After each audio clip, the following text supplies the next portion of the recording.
A lot going on. Yes. So apparently Elon Musk is president. Yeah. And, Trump is dancing to the beat of his drum. He ended up tanking. I'll let you lay it out for everybody. But he ended up tanking what was effectively, it was a budget bill, but really like a continuing resolution. Mm-hmm. And he stepped up and Vivek stepped up and they said, yeah, we're going to go ahead and not do this. And so this was like months and months of negotiations between Mike Johnson and Hakeem Jeffries and Chuck Schumer. Mm-hmm. And they had just ironed out all the details. Mm-hmm. And this was to keep the government funded through Christmas. And Elon Musk said no. And then Trump felt pressure from the likes of Elon Musk, who gave him roughly $2 quadrillion.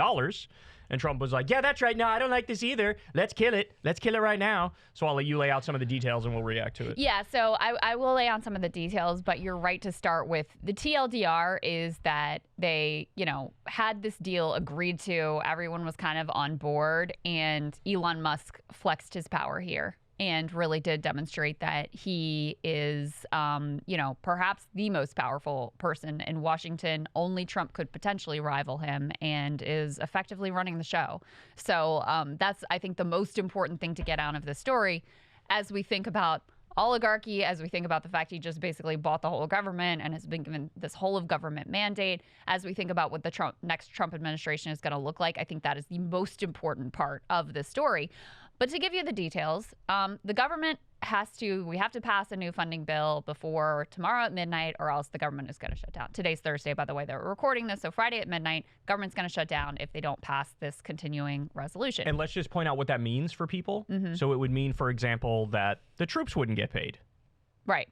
Would mean things like that. Would mean that, TSA is a mess. Is what they call essential workers, continue to work without a paycheck. So it's not like the government just totally stops functioning, but aspects of the government do stop functioning. And then in addition to that, part of what went into this bill that was negotiated is things that are also really critical, like natural disaster relief for these Western people North Carolina, in North yeah. Carolina and in Florida who were hit so hard by these hurricanes, absolutely devastated, Farmers still recovering. Farmers are in a really bad way because the Farm Bill negotiations fell apart, and so they haven't gotten what they need in order to, survive throughout the winter. And the Farm Bureau is saying you've got to pass this additional aid to them. There are also some provisions we can get into that are affirmatively beneficial. Like, for example, they are trying to rein in these pharmacy benefit managers, which are just totally unnecessary middlemen who are part of the reason why prescription drug costs are so high in this country. So there's good provision in there to rein them in and start to bring down the cost of prescription drug prices. But in any case, there are a lot of very important, very essential pieces to this legislation that have a lot of bipartisan buy-in, by the way, because, the Republicans made a big deal wanting to help these disaster victims in Western North Carolina, as they should as well. So all of this gets negotiated behind the scenes. And then here we are at the 11th hour. It's all basically done and dusted. And yesterday, on Wednesday, Elon just starts tweeting up a storm hundreds of times about how terrible this bill is, how it has to be tanked, how anyone who votes in favor of it in the Republican Party, he's going to personally fund a primary challenge to, which of course, caught a lot of attention from Republicans. We can put some of his tweets up on the screen just to get a sense of some of the things that he was saying here. So this rando on Twitter says, just close down the government until January 20th, which is when Trump is inaugurated. Defund everything. We will be fine for 33 days, to which Elon Musk quote tweets that and says, yes, having no understanding probably of what that means, and certainly knowing that as the richest man on the planet, he will not be negatively impacted. He also says any member of the House or Senate who votes for this outrageous spending bill deserves to be voted out in 2 years. So again, sort of threatening these primary challenges, that holds a lot of weight. And obviously, with the amount of money he has, very credible. And then he says, your elected representatives have heard you, and now the terrible bill is dead. The voice of the people has triumphed. Vox Populi, Vox Dei. So very dystopian also. Pretending this is not the voice of the people at all. Not this at is all. The voice of a robber baron, immigrant, welfare queen, billionaire who hijacked our government and is bragging about it. This has nothing to do with the voice of the people. But he's pretending like some MAGA weirdos on Twitter are somehow the voice of the people. And I think that has been a consistent theme and will continue to be a consistent theme, where you project, because something is like Twitter popular and has Twitter energy, which he himself controls, that it means something about the opinion of the American people. And he either doesn't know or lies about what's in the bill. He doesn't know, or he's either misstating it because he's ignorant, or he's knowingly lying about what's in the bill. So to give you an example here, they claim, these right-wingers on Twitter claim, it's going to be $3 billion of tax dollars for a new NFL stadium in D.C., and they buried in the 1,547-page omnibus bill is a provision to facilitate $3 billion NFL stadium in Washington, D.C. That's not true. This is an easily disprovable claim. All that provision did was transfer the land that RFK Stadium is on from the federal government to Washington, D.C. No funds involved whatsoever. Right. See, this is a problem, right? This is a problem because here you have this billionaire robber baron immigrant welfare queen who's controlling our politics and either doesn't know the first thing about it or he's lying about it, spreading misinformation rapidly and tanking a necessary bill as a result of it. Yeah. And then he also claimed that Congress member pay would be raised 40% from this bill. In reality, they're giving themselves a single cost of living adjustment, which they haven't had one since 2009. Now, you can argue whether or not they merit it, but we're talking about $6,600 a piece, not a 40% increase. He also, just even the posture that a federal government shutdown would be sort of meaningless and not important and wouldn't cause any pain, like that in and of itself is a lie. There was also a claim, and I'm going to Politico did a breakdown of like some of the lies that they were telling about this. They claimed it was like shielding the January 6th committee somehow. That's not true. They claimed that it was funding bioweapons labs. Also not true. So they were just running with whatever they thought would hit, in particular, like a cultural fault line with conservatives to convince them that this thing was, evil and needed to be tanked at all costs. Now, as you guys know, the Republicans have control of the House, and they will have control of the House in the new session as well. But those margins are as narrow as they could possibly be. And you already had enough Republicans, even before this, say they weren't going to vote for any government funding, that Johnson had to work with the Democrats in order to get this bill put together. And Democrats still control the Senate as well. So, the idea from Johnson, and I think probably from Trump as well, is, all right, let's deal with this while it's under Joe Biden.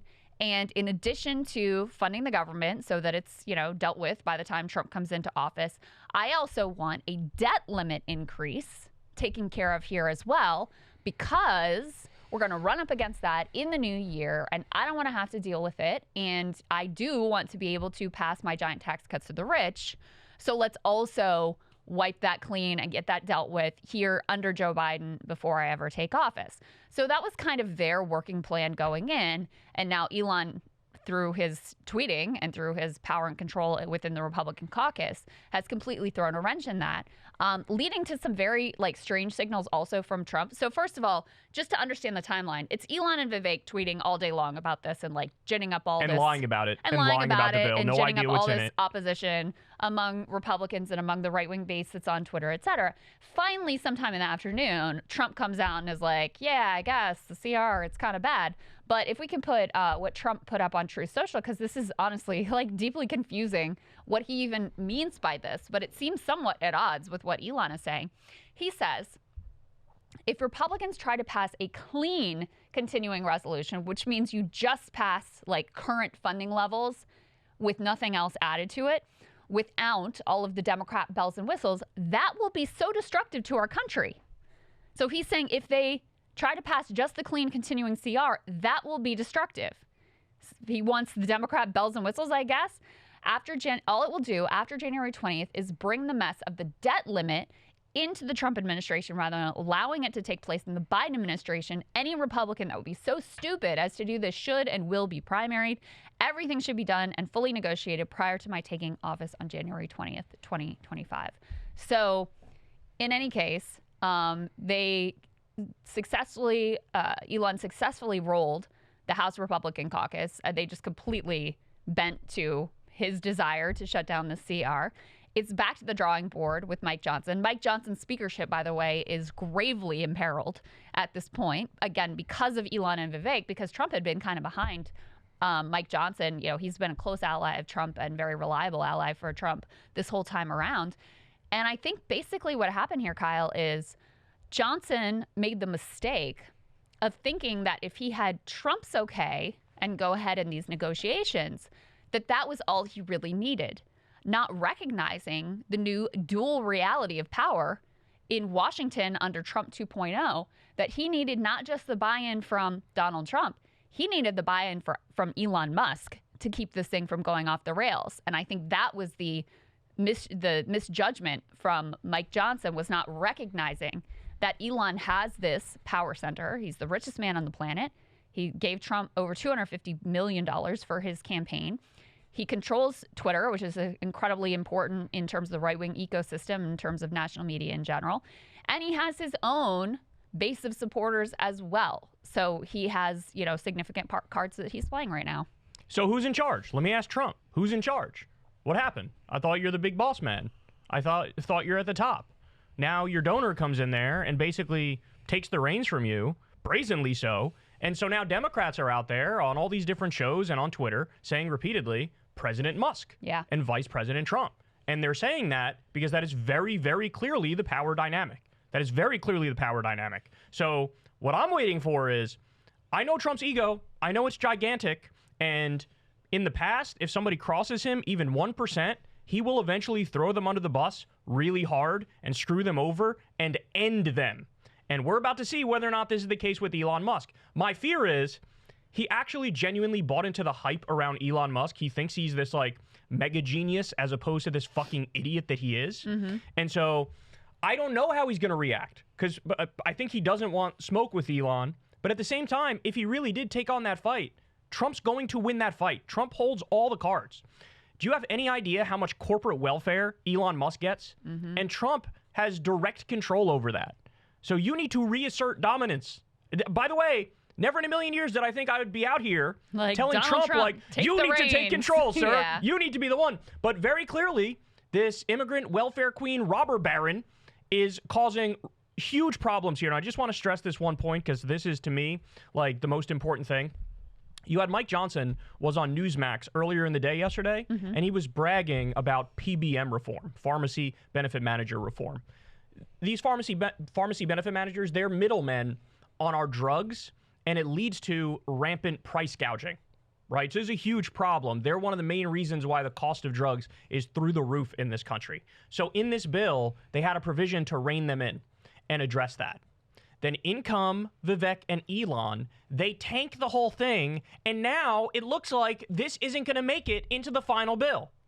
So in other words, as they're posturing like they're populist and pro-worker and anti-establishment, the end result of what they're doing is literally the exact opposite. It's going to give power back to the pharmacy benefit managers to continue to price gouge you for your drugs. So what I'm trying to do here is tell people, wakey, wakey. You actually have to follow the specifics and the details and what they're fighting over. And when you do that, you realize very quickly, Elon Musk is a fraud. Vivek Ramaswamy is a fraud. These people are going to loot the treasury. And the other thing is, think about why they want to do the thing with the debt limit, for example. Why do they want to do it? Why do they want to do it? They want to do it so that they can pass massive tax cuts for the rich again, and they can cut grandma's Social Security and Medicare. That's why they want to do it. I'm against having a debt ceiling, a debt limit, because it's about the money we already spent. But let's understand the reason why they want to do it right now, because they don't want to have to worry about the exploding debt and deficit when they do massive tax cuts for the rich and corporations again, and when they cut grandma's Social Security and Medicare. So understand, all of this is about robbing you for the establishment. All of it is about that. And they are posturing like it's the exact opposite, and it's driving me crazy. Yeah. No, that's all completely accurate. And, Elon Musk is, in a lot of ways, a much more ideological figure than Trump is. Trump, he likes to talk about terror. He's got a few things, immigration, that he comes back to that's fairly consistent.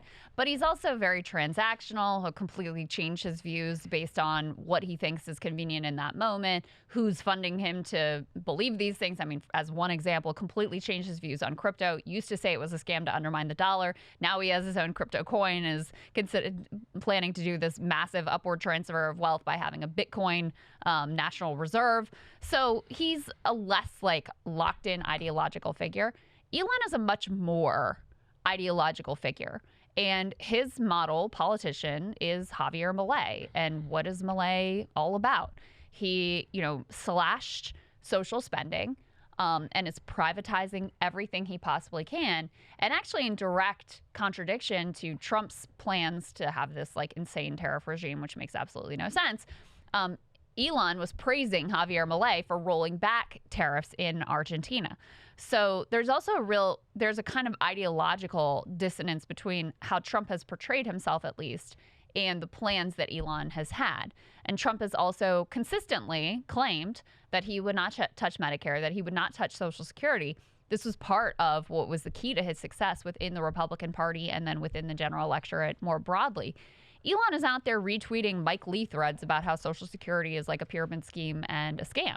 He has no qualms about taking a hatchet to all of these programs, which, by the way, if you're going to cut the amount of money that he claims he wants to cut from the federal budget and not touch the defense budget, which we all know he's not serious about actually cutting the defense budget, you would end up having to slash massively from these programs. So, it's very, it's a really dystopian situation and entirely predictable. It's something we've been talking about. I've done like 8 probably annoying monologues at this point on the pernicious dystopian situation of just complete and overt oligarchy. I mean, we went from like 50 to 60% oligarch run to now it's just, no, the richest man in the world bought the government and is using it for his own ideological and personal interests. And this is the first test case. I feel like he was kind of like testing the waters with Trump. He had put out tweets about who he wanted to be Treasury Secretary, that Howard Lutnick guy. He didn't end up getting his way on that. Lutnick got put in as Commerce Secretary. Yeah, he picked Bessent. Right, but he also didn't get any blowback from Trump about him like throwing his weight around like that. And the tweet that he put out also praising Milei for rolling back tariffs, which again goes directly in contrast to what Trump talked about endlessly on the campaign trail, was another kind of testing out of the boundaries. But this is really, this is a massive step, a massive pushing of the boundaries from Elon. And I don't know if I don't know if his ego is going to be able to stand this usurping of his power. I hope his ego can't stand it, and I hope he does to Elon Musk what he's done to anybody else who's crossed him even 1%. I hope he ends Elon Musk. Never in a million years that I think I'd be sitting here rooting for Trump on some front, but it is very clear who's in control right now. Yeah. And the one who's in control is actually more dangerous and worse for the country. Okay. I agree. Now, just a final point here. I want to bolster a couple of the points you made. So, House Republicans introduced a bill called the Doge Act. The bill cuts non-military spending by $114 billion. It shrinks programs for energy, climate, health, transportation, veterans, education, and more. This bill, the Doge Act, it cuts the Pentagon by $0. I told you. They weren't going to touch the Pentagon. Nope. In fact, I'll make a prediction right now. At some point within Trump's term, at some point, we will have the first military budget that surpasses the $1 trillion threshold. It's going to go up and up and up. So that means, what are they going to cut? As we pointed out, it's going to be grandma's Social Security, grandma's Medicare. It's going to be Medicaid for poor folks and children. This is what they're going to cut. They're going to cut programs like home heating assistance or WIC, which is nutrition for babies. This is what they're going to go after. SNAP, right? The food stamps program. This is what they're going to go after. And then final couple points here, and these are actually really important. So Rand Paul comes out and he says, the Speaker of House need not be a member of Congress. Nothing would disrupt the swamp more than electing Elon Musk. He wants Elon Musk for Speaker of the House, and he's dumb enough to say this will stick it to the swamp. Elon Musk is the swamp. He is the swamp. He's a robber baron. And by the way, you're supposed to be a principled libertarian, Rand Paul. You're supposed to be anarcho-capitalist across the board. Well, Elon Musk gets countless tax dollars every year from taxpayers. So it's anarcho-capitalism for everybody else, but socialism for me, corporate welfare for me. Yeah. Why would you want this guy in there? This is the consistent libertarian blind spot. And yeah, of course. It's for me, I get to as much tax money as I want. I get to do whatever I want. It's for you that I want rugged, individualistic, free market, laissez-faire capitalism. Pull yourself up by your bootstraps and shut up. Yep. How about you pull yourself up by your bootstraps, Elon Musk? What are you without the government subsidies? And one more thing. Yeah. So cat turd, the brilliant cat turd, comes out and says Mike Johnson not only needs to be removed as speaker, he needs to be voted out in 2 years. Though one of Cat Turd's followers, this to show you how fickle and dumb these people are in right-wing Twitter world, somebody chimes in and goes, he needs to be jailed. So Mike Johnson went from, MAGA all-star, gallivanting around with the rest of the crew, the RFKs and Donald Trump and Elon Musk. They went to that UFC event together, all that stuff. Yeah. He went from that to now we want you jailed because you did your job and negotiated a deal that needed to be done with Trump's approval? These people are not serious. They're not serious. This is government by mob, government by mania, right? They get something in their heads and they tweet storm about it, lie about it relentlessly, and then all of a sudden they impact the body politic. Well, this is absurd. Led around by the nose, too, by like whoever their hero of the moment is. Of course. Elon and Vivek with a few tweets convinced them that Mike Johnson was some traitor and needed to be jailed. I mean, that's what happened. But just I wanted to bolster your point about the Pentagon and cutting the defense budget. If they were serious about cutting the defense budget, I mean, we saw the way that Elon swooped in to, ride to the rescue of austerity politics when it came to this continuing resolution. The Senate just passed a defense bill. $900 billion. And it increased the defense budget. Wow, shocker. And almost everybody voted for it. Bernie didn't. There were, I think, 11 Democrats and 3 Republicans who voted against it. But yeah, if you were so serious about cutting the defense spending, you would have thought maybe they might have said something when that was going through. But no. Not so much. And of course, Elon is himself one of the largest Pentagon contractors. Like, that is where much of his wealth comes from. So the notion that he's going to be some honest actor in any of this, let alone a good actor, let alone has any intention of trimming the fat at the Pentagon, fat which he himself personally benefits from, like, it's delusional. And even if, okay, let's take him at his word. Let's say he's serious about cutting some amount of Pentagon spending. You have to oppose oligarchy on principle. Right. Like, that is so core to my politics that we should not be ruled by a bunch of unelected billionaires. That is maybe the core of my politics. And so we cannot give this man any credence.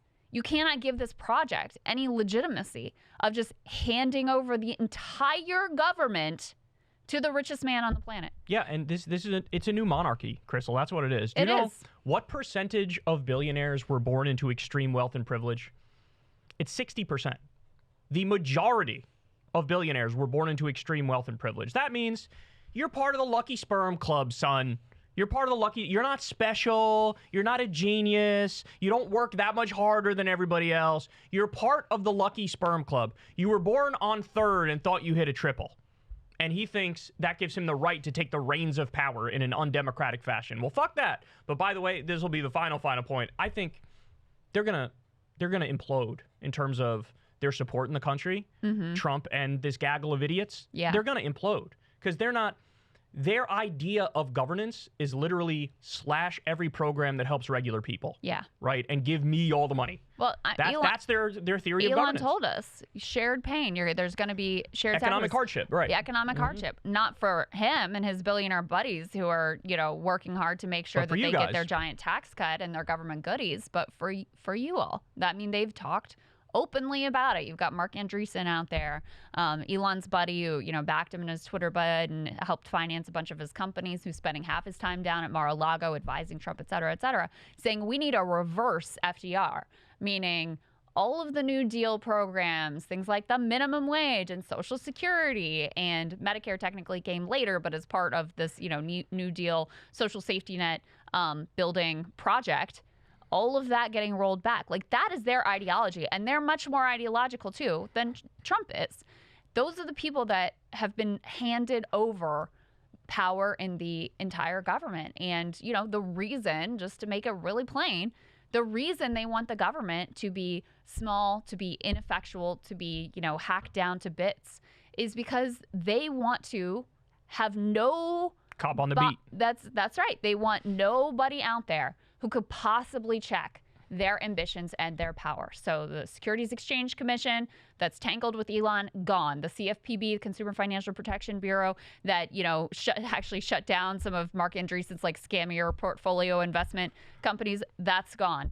Anyone, the National Labor Relations Board, FTC. These people hate unions, absolutely hate unions, gone. FTC, all this talk about Lena Khan, oh, JD Vance likes Lena Khan, Matt Gaetz likes Lena Khan, gone. And you put in this, schmuck whose whole agenda is to roll back what the good stuff Lena Khan was trying to do. Right. Mm-hmm. So, open your eyes. That's what we actually have. It's ruled by unelected billionaires who have their own interest in mind and an aggressive, truly actually revolutionary ideological project, which will be devastating. I think you're right that there will be a mass reaction against it. I was surprised. There's polling out that already has, we have A10, Eric, if you want to throw it up on the screen, if you're able to grab it, but I have it in front of me. Do you approve or disapprove of Musk playing a prominent role in Trump's admin? Already disapprove is 53% and approve is only 41%. I actually was a little surprised by that because Americans do love their billionaires. There's like this whole mythology around the meritocracy and, oh, they're so wise and these brilliant innovators and industrialists, whatever. Already, they don't like Elon Musk and they don't like him having control of the government. There's an instant reaction against government by billionaires and this absolute overt oligarchy that we're now witnessing. So this is only going to go in one direction, and that is people being disgusted. Americans are going to like Luigi Mangione more than Elon Musk. Is that your prediction? I think it might already be the case. You're not going to get it. I don't think we're quite there yet. Well, but it's that, and, you saw that poll, right? And that's people who are willing to say it to a pollster. Right. There's a lot of people who feel a certain way that will never say that to a pollster because you're basically saying, like, I'm okay with crimes, I like so you're not murder. going to say it. Yeah. But how do people actually feel? Certainly by the time this is all said and done, they will like Luigi Mangione more than they'll like Elon Musk. But it might even be the case already.